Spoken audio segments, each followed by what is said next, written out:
madaxweynaha sagaalaad ee Soomaaliya Maxamed Cabdullaahi Farmaajo waxa uu dhashay Maaj 1962 waxaana uu ku dhashay magaalada Muqdisho ee caasimadda Soomaaliya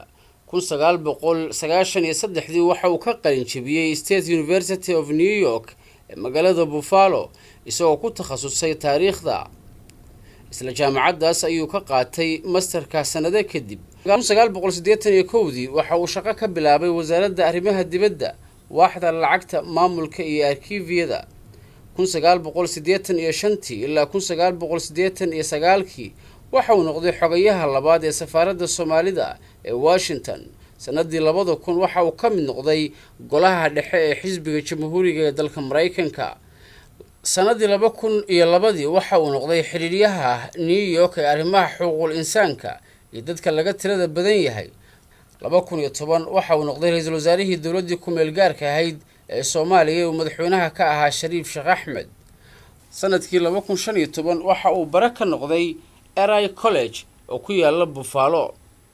khudbadii guusha ee uu jeediyay madaxweyne Farmaajo waxa uu ku sheegay inay ahayd guul Soomaaliyeed waxaana uu sheegay inay bilow u tahay midnimo Soomaaliyeed waxa uu kale uu sheegay inuu xifdinayo ammaanada dalka gacanna uu siinayo dadka saboolka ah iyo inuu kor u qaadayo cadaaladda iyo sinaanta caqabadaha ugu waaweyn ee uu wajahi doono madaxweyne Farmaajo ayaa ah siduu u maareyn lahaa siyaasadda arrimaha dibadda ee Soomaaliya heshiisyo uu mugdi badan ku jiro iyo kuwa khatar ku ah waddanka oo lagu eedeynayo in dawladihii isaga ka horeeyay ay la galeen dawlado shisheeye wada shaqaynta uu la yeelan doono qaramada midoobay madaxweynaha la doortay wuxuu leeyahay qisooyin uu kaga duwan yahay siyaasiyiinta Soomaaliyeed ee xeelka sare soo qabtay kuwaas oo lala xiriirinayo wadaniyad dhiirigelinta ciidamada iyo inuu si adag ula xisaabtamo hay'adaha shisheeye maalmaha kamid ah safar baan soo galay waxa la yiri waxa la aadayaa cidna uma sheegin hada ogaada waxa la yiri waxa la aadayaa safar Nairobi waxa la yiri diyaaradii waa la keenay walkii Cabdiwali waa la socdaa diyaaradu waa qaali ilaa $30,000 way waxa la yiri diyaaradan waa ina qaadato oo waxaan diyaaradii shacabka maxaa ku dhacay soo ma shaqeeyaan maya waxa la yiri safe ma aho shacabka lama rabo in la dhex galo oo shabaab baa ku soo dhuumanayo waa la qarxinayaa ma lagu dilayaa waa koow oo meeqaal u raaca waa $200 haye dibka kale wuxuu yahay waxa la sii maraa meel wajeer la yiraahdo oo dadka lagu cadaabo lagu dhibo marka madax baa tahayo lama rabo in dadka dhex gasho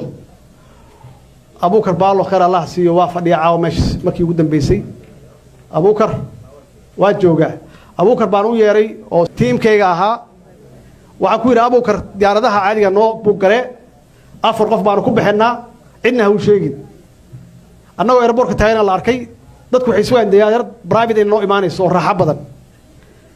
diyaaradii baan hore ka fuulnay dadku waa yaabeen waxaan ku tagnay Nairobi wax ka yar $800 wajeer baan marnay cadaabkii Soomaalidu ku hayaan baan soo aragnay ilaa waxa loo baahan yahay dadka inay ogtahay dhibka haysta dadka Soomaaliyeed intooda badan waxay ka siman yihiin taageerada u hayaan madaxweynaha cusub waxayna u arkaan inay Soomaaliya u dhalatay waa cusub oo rajo wanaagsan leh waxay ku mitaalayaan miyaasirkii Malaysia ayna ka filayaan inuu dib gacmihiisa ugu dhiso qaran Soomaaliyeed oo leh haybad iyo Soomaali midaysan oo si fiican u fikraysa